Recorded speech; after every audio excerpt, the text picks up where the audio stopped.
우리는 세상에 대한 진리를 알 수 있을까요? 아니면 우리는 세상에 대한 진리를 알 수 없는 걸까요? 소크라테스와 플라톤은 우리는 세상에 대한 진리를 알 수 있다고 말합니다. 아니, 진리를 알 수 있는 것이 아니라 우리는 세상에 태어나기 이전에 이미 진리를 알고 있었다는 겁니다. 그런데 세상에 태어날 때 망각의 강을 건너면서 진리를 잊어버렸다는 거예요. 그래서 우리는 모두 진리를 잊은 기억상실증에 걸린 사람이라는 겁니다. 그래서 우리가 진리를 깨우치는 과정은 잃어버린 기억을 다시 되찾는 과정이라고 말합니다. 우리가 세상에 대한 진리를 알 수 없다는 입장도 있습니다. 이러한 입장을 회의주의라고 하는데요. 고대 그리스의 대표적인 회의주의자로는 피론, 프로타고라스, 고르기아스가 있습니다. 이들은 모두 회의주의자이지만 이들의 이론은 각각 다 다릅니다. 피론은 우리는 아직 진리를 모르니 판단을 중지하고 계속해서 진리를 탐구해보자고 말하고, 프로타고라스는 인간은 만물의 척도이므로 세상의 모든 진리는 상대적일 뿐이라고 말합니다. 고르기아스는 세상에 진리 따위는 없으며 설령 진리가 있다고 해도 우리는 그것을 알 수 없다고 말하죠. 그러고 보면 고르기아스가 가장 강한 회의주의적 입장을 가지고 있었다고 볼 수 있습니다. 그래서 고르기아스의 입장을 극단적 회의주의라고 하죠. 오늘의 이야기가 바로 고르기아스입니다.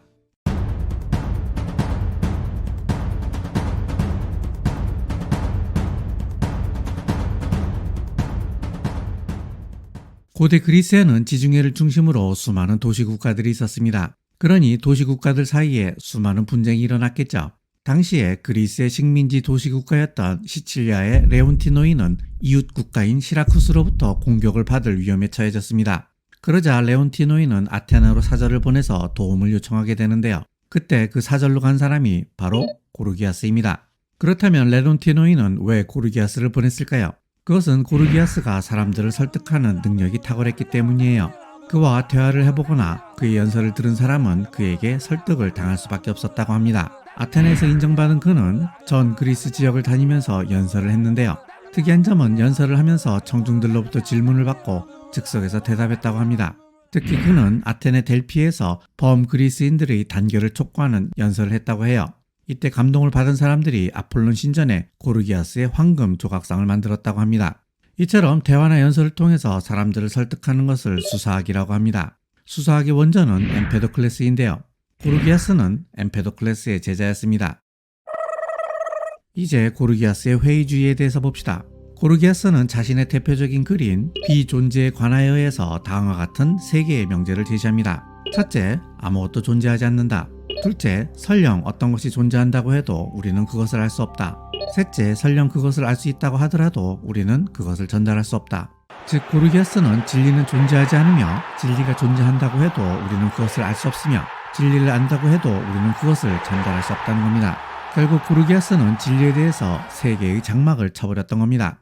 그래서 고르기아스의 입장을 극단적 회의주의자라고 하는 겁니다. 첫 번째 주장은 존재론에 관한 주장이고요. 두 번째 주장은 인식론에 관한 주장입니다. 그리고 세 번째 주장은 언어에 관한 주장이죠.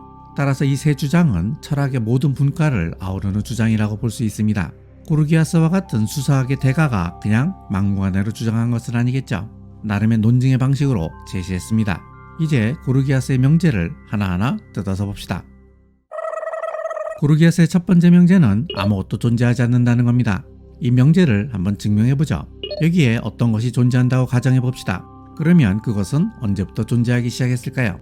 여기에는 두 가지 대답이 있습니다. 하나는 그것은 영원히 존재해왔거나 다른 하나는 그것이 어느 시점에 생겨났다는 거겠죠. 만약에 그것이 영원히 존재해왔었다고 생각해봅시다. 그러면 그것이 존재하기 시작한 시점은 없을 겁니다. 그런데 존재하기 시작한 시점이 없는 것은 제한이 없는 존재예요. 그런데 고르기아스는 제한이 없는 존재는 모순이라고 말합니다.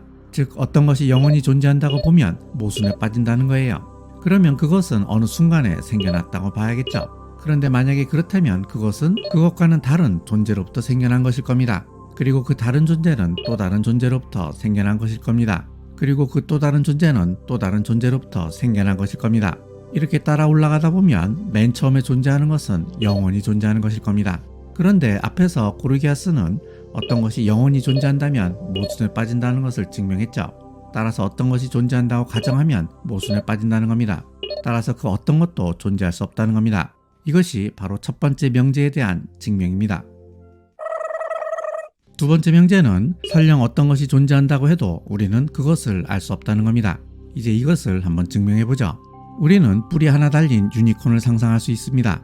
그리고 불을 뿜는 용이 존재한다고 상상할 수도 있죠. 그런데 유니콘이나 용은 실제로 존재하지 않죠. 이처럼 우리는 실제로 존재하지는 않지만 그것을 생각할 수 있습니다. 이것이 무슨 말이냐면 존재와 생각이 반드시 일치하는 것은 아니라는 겁니다. 즉 어떤 것이 존재한다고 그것을 생각할 수 있는 것도 아니며 어떤 것을 생각할 수 있다고 해서 그것이 존재하는 것도 아니라는 거죠. 따라서 어떤 것이 존재한다고 해서 우리는 그것을 알 수 없다는 겁니다. 이것이 두 번째 명제에 대한 증명입니다. 세 번째 명제는 설령 어떤 것을 알 수 있다고 하더라도 우리는 그것을 다른 사람에게 전달할 수 없다는 겁니다. 이제 이것을 증명해보죠. 우리는 말을 통해서 우리가 아는 것을 다른 사람에게 전달합니다.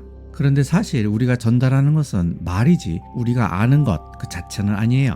따라서 우리는 어떤 것이 존재한다는 것을 안다고 해도 그것을 전달할 수는 없다는 겁니다. 이 논증은 한마디로 생각과 언어는 일치하지 않는다는 겁니다. 비유를 들어봅시다. 누군가 이 장미는 빨갛다고 말했다고 봅시다. 그러면 당연히 우리는 이런 장미를 떠올리겠죠.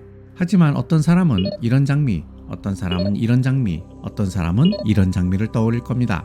왜냐하면 이 사람한테는 이게 빨간색이지만 이 사람한테는 이게 빨간색이고 이 사람한테는 이게 빨간색이고 이 사람한테는 이게 빨간색일 수 있기 때문이에요. 이 사람들이 각각 다른 시각 체계를 가지고 있어서 자신에게 보이는 이런 색깔을 평생 빨간색으로 알아왔을 수도 있다는 말입니다. 그래서 내가 빨간색이라고 말하는 것은 진짜로 다른 사람이 빨간색이라고 말하는 것이 아닐 수도 있다는 겁니다. 왜 이런 일이 일어날까요? 그것은 빨간색이라는 것은 언어로 설명할 수 있는 것이 아니기 때문이에요.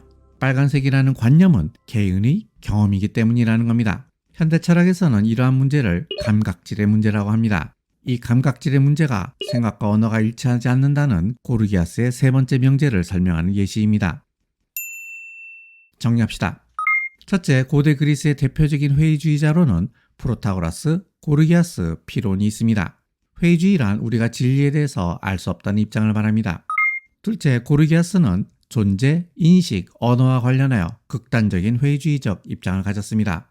그는 아무것도 존재하지 않으며 설령 어떤 것이 존재한다고 해도 우리는 그것을 알 수 없고 설령 그것을 알 수 있다고 하더라도 우리는 그것을 전달할 수 없다고 말합니다. 셋째, 고르기아스는 당대 유명한 수사학자였습니다. 그와 대화를 해보거나 그의 연설을 들은 사람은 그에게 설득을 당하지 않을 수 없었다고 합니다. 이상 고르기아스였습니다.